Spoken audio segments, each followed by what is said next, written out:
Hello and welcome to the NFL Talk Preview Show, powered by Oddschecker. It's Ben McClymont. No Tom Julian, unfortunately, he's away today, but we've still got the main man, Jeff Reinebold. Hello, Jeff. How are you? I'm doing great. Doing great. I miss my boy Tom. We all miss Tom. Carry on. We're gonna have to do it without him, unfortunately, but I think we'll be okay this week only. Hopefully, we're getting back. Come back, Tom. So, big week. We always say it's a big week, but this was trade deadline week as well. We had a big sacking, some great games as well. So where should we start? I think it's only right we start with the Browns. No one really likes the Browns. We don't really talk about the Browns, but they fired Hugh Jackson. He went 3-36-1 during his time at the Browns. That is pretty atrocious. Was it the right time? Oh, and Todd Haley's gone as well, of course. Was it the right time, Jeff, or should it have been done earlier? Well, I think the right time probably would have been last offseason, but the owner wanted you to have a year with John Dorsey as GM to see if that marriage could work. It was obvious when you watched episodes of Hard Knocks during the summer that there was already a between Todd Haley and you. You know, Todd has a reputation of being a guy that's a little bit hard to be around and work with. That probably is a well-deserved reputation. It's a really interesting dynamic on that football team. You had a real personality in Williams, just a lot of things of that team that it goes bad, it can go bad really fast. And the Browns had opportunities to really win 3 or 4 games in this season, haven't been able to get that done. So obviously have to make a change, and that's the first one was fired, and then later in the day come back and Todd Haley's job was taken from him. So the crazy thing is that players didn't know about it. The players found out about it through social media and calls from their friends. They were actually in a meeting or in meetings when they called to fire him, and then later on that day they fired Todd Haley, and then after all of that, Jimmy Haslam, the owner, addressed the team. Yeah, it does seem strange the way they've done it, and I kind of am interested whether Todd Haley thought he was getting called in to maybe get promoted, and then they just kind of sacked him. It wouldn't have surprised me if it went that way, but as it turns out, Greg Williams is the new coach. But there was almost a sign of there was a time when it could have changed. They're stuck in a lot of games, the Browns, and maybe they could have pushed through with the Hugh Jackson era, but it's come to an end, and now they're looking for a new coach at the end of the year. And there's a few coaches: Lincoln Riley, the old coach, the coach at Oklahoma now, who used to coach Baker Mayfield. John DeFilippo's linked as well. So that's obviously going to be done at the end of the season. But is there any standout candidate for you, Jeff? Well, I think that's a job that in the past has not been a very attractive job. But if you look at the Browns where they are today, first of all, you got to start with Dorsey. Dorsey has proven that he can draft players. He drafted most of the outstanding players that are at Kansas City right now. And then on top of that, they have a tremendous amount of young players at positions where you need them. They've got great second players. Myles Garrett is a great young pass rusher on the edge. Mayfield shows all the signs of being a quarterback that can, lead in the future. So, and they've got positions. They need a left tackle, I think. But when you look at that job, that Cleveland Brown job, especially in that division, because Ben Roethlisberger is not getting younger. Joe Flacco's not getting any younger. And Cincinnati's always up and down. So if you take the Browns job, you really got a legitimate chance. Yeah, it's a good point, Jeff. There's very much up for the taking in the next few years, isn't it? If you can develop those young players, and they've drafted Denzel Ward this year as well, looks great. And you've got a couple of skilled players, Nick Chubb and Jarvis Landry as well. So maybe it could be time for them to turn it around. But we'll look at that in the next few years, I guess. And some other interesting turnarounds and things have happened this week with the trade deadline.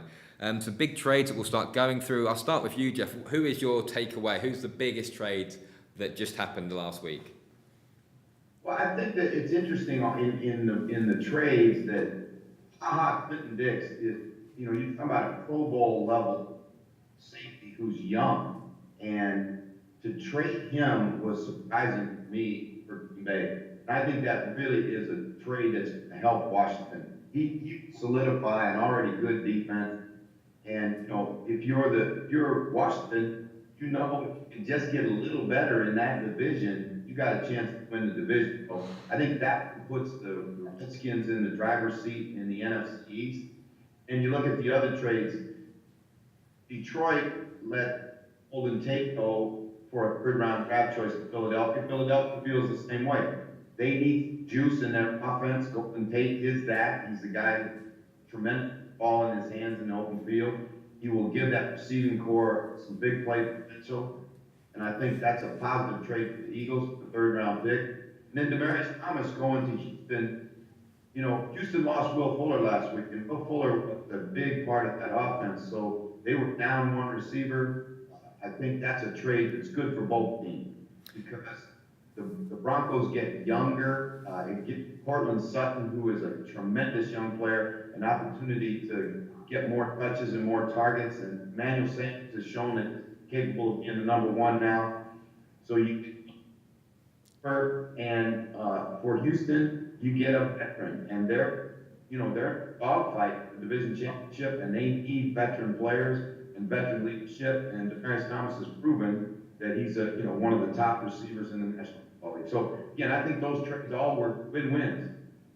Yeah, and you look at the value, like you're saying as well. Harker Clinton Dix is a 4th-round pick, Golden Tate a 3rd-round pick, Demaryius Thomas is a 4th and a 7th, and then you've got Donante Fowler going for a 5th as well. And you're looking at Amari Cooper, who went last week, and he went for a 1st-round pick. And then you're thinking about some of these guys and what they add to the team, and the value doesn't quite seem right. When you look at the Eagles, where they were week 2 maybe, and they had Nelson Aguilar and Zach Ertz pretty much. Now they've signed Jordan Matthews off the waivers. Alshon Jeffrey's back. Now Nelson Aguilar's still looking good. So they're a new team. Yeah, absolutely. And you know what? It's interesting. You know, the Cowboys, out of desperation, give up a 1st-round draft for Amari Cooper. Now, we'll see starting, this weekend what his value will be to that organization. But, you got a chance to get Demaryius Thomas for a 4th and a 7th as opposed to Amari Cooper for a 1st. I really think the Cowboys overpaid on that one. Yeah, I think so. And then we'll look at bargain basement trade, which will lead us on to our next point as well. So we kind of have to talk about Ty Montgomery, who had that horrible fumble when he failed to give Aaron Rodgers the chance to win the game against the Rams. But Ty Montgomery basically got given away, a 2020 7th-round pick, which is given away. That's the lowest value you can possibly have. So do you reckon Aaron Rodgers had a say in that, or was it kind of like one big mistake, too many, and you're done? Well, again, Ty Montgomery's been a guy that they had a hard time kind of place for him to play. Is he a slot receiver? Is he a running back? And then the big mistake against the Rams the other night, fumbled the kickoff. That was probably the straw that broke the camel's back, and it was better for him, and I think it will be better for him to get out of Green Bay. And for the Packers, they, show, there are times, Tom, where trades are made as much as anything else to show the guys in the room that you mean business. And, after he made that mistake, it's kind of scapegoating the guy a little bit, but again, I'm sure that the Packers want the rest of that football team to know that, you make big mistakes, you're not going to be around this place very long. Yeah, it's a harsh lesson to learn. But also, I guess, looking at that Rams-Packers game, so the Rams did win 29-27 in the end. Aaron Rodgers could have had 2 minutes to win at the end of the game, but Montgomery fumbled. So looking at the game, Aaron Jones came up big, 12 carries, 86 yards. Do you think a performance like that as well? That's someone they really need, a real young, a young great running back to lead the team and take some of the slack off Rodgers. So maybe they think Jones now has stepped up to that mark. Yeah, and it will be interesting to see how it plays out this week because they've got a big game. They've got to keep pace in their division, or it's going to get away from them real quick. The Bears have a game that they should win this weekend, and the Packers are going to have to go up to New England and play in New England. That's tough duty, and you're playing the greatest back, in my opinion, of all time, Tom Brady, and so it'll be a fun game to watch. This is a big game for the Packers. Yeah, massive game indeed. We'll quickly talk about the Rams. I know we talk about the Rams every week. They're 8-0 now, but maybe there was a little chink of weakness in their armour there. Goff's stats in the end, 295 yards to 3 touchdowns, but it seemed like when they got pressure on him, he's not very good at improvising outside the pocket. He's great when you find his scheme, but if you can get some pressure on him, he doesn't have the same Patrick Mahomes-esque qualities of running around and Rodgers, etc., and making those plays. So do you reckon that they did show a little chink of weakness there? Yeah, and I think again you got to understand too that in pro football it's hard to win every week, and you know every week, you know that's why they have that saying any given Sunday. You know, these guys are all pros, they're all getting paid, they're all great athletes, great players. So to go 7 or 8 or 9 in a row is really hard to do because you've got to be on your best game every game to do that. And certainly in the first half, the Rams weren't on top of their game. But I was really impressed how they rallied in the second half, and you know, schematically they did some things to help themselves. The defense played better, and now I know there's a lot of bettors and some fantasy football guys that were screaming at Todd Gurley through the television set when he didn't score that last touchdown that he had to score. But I became a huge fan of the kid right there because you know it showed me that he has winning and the team the number one priority. By not scoring that touchdown, he kept Aaron Rodgers on the bench. That is a great bit football awareness by a young player.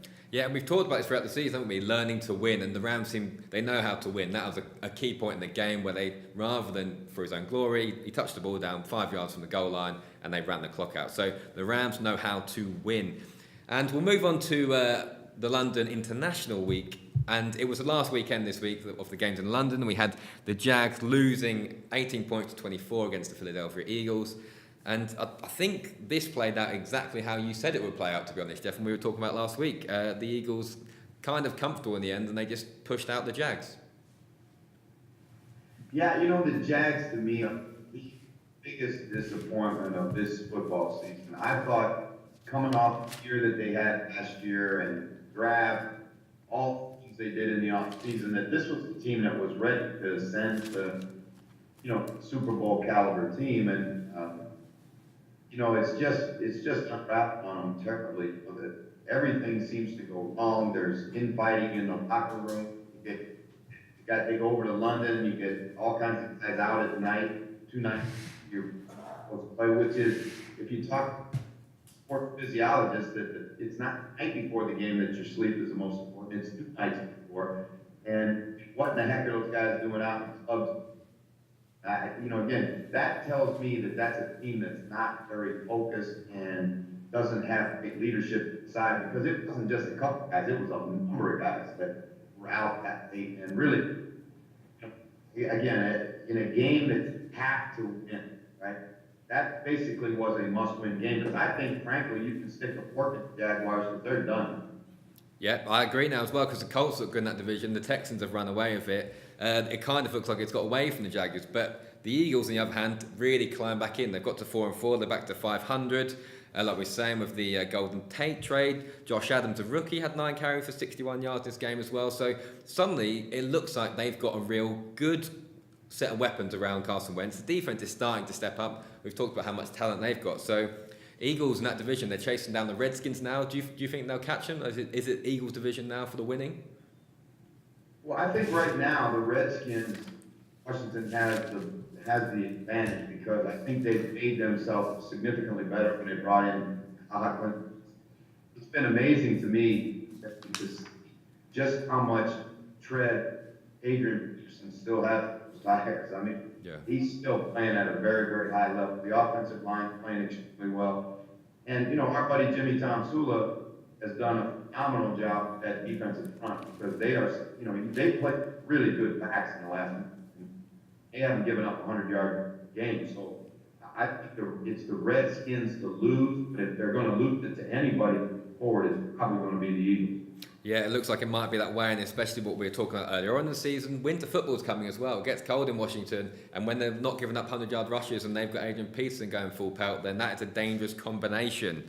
Okay, we've got to let Jeff go soon, but before that, we'll just have a quick look at a few games next week, and we've got 3 big games. We've got the Steelers at the Ravens, the Rams at the Saints, and the Packers at the Pats. We talked a little bit earlier about the Packers and the Pats, 2 of the greatest quarterbacks of this generation, probably all time.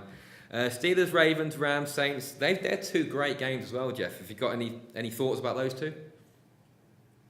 Well, you know, again, I think all those games are outstanding games. You know, if you want to talk about the Rams and the Saints first, I think there's a couple things that are really, you know, interesting about this game. Number one, the Saints at home are really, really tough. In the Mercedes-Benz Dome, they are incredibly beat because it is so loud. It's hard for the opposing team to get plays called. It's a tremendous, tremendous environment, huge home field advantage. Uh, the two teams are both incredibly good offensively. Breeze is playing at a high level. He's got weapons at running back. He's got weapons outside. He's got all kinds of players around him. Their offensive line has gotten better. Know about the Rams. I think the Rams will score points. I really think that the Rams will get a wake-up call out of that Packer game, and they may have been just looking past the Packers a little bit towards this game because this game is going to have such big implications nationally. Frankly, I look for the Rams to go into New Orleans and upset the Saints in a very close game. I just really think that when you look at the totality of the football team, special teams, the defense, and the offense, the Rams are the best team. Yeah, I do agree with you, Jeff. I think the Rams will win, and they're slight underdogs actually in this game. But if we've got a dome matchup, so you're playing inside, no elements, could you pick two better teams at this moment in time than the Rams and the Saints? I don't think so. It should be an absolute shootout. It'll be a great game to watch if you're a fan. I think it's going to have huge plays on both sides of the kicking game. I really think that the Rams kicking game can be the difference here because the Saints always struggle a little bit in the kicking game. And, the Rams do an outstanding job of not only returning the ball, but blocking kicks. So I think, it may turn into kicking game. Yeah.